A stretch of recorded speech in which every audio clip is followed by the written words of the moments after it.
এটা কি বলো তো? এটা তোমরা কখনো খেয়েছো? এটা হচ্ছে খুদির চাংড়া।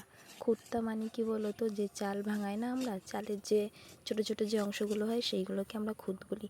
তো এটা সকালবেলা মা টিফিন বানিয়ে দিয়েছে খুদির চাংড়া। এবার খেয়ে যাব মাঠে। তো চলো কিভাবে বানাই দেখে নাও। ফার্স্টে ওই খুদগুলো ধুয়ে নিয়ে ভালো করে সেই খুদটা দিয়ে দিল কড়াইতে, দিয়ে অল্প একটু জল দিয়ে এবার ঢাকনা দিয়ে ঢেকে দেবে, যাতে খুদটা ভালোভাবে সেদ্ধ হয়ে যায়।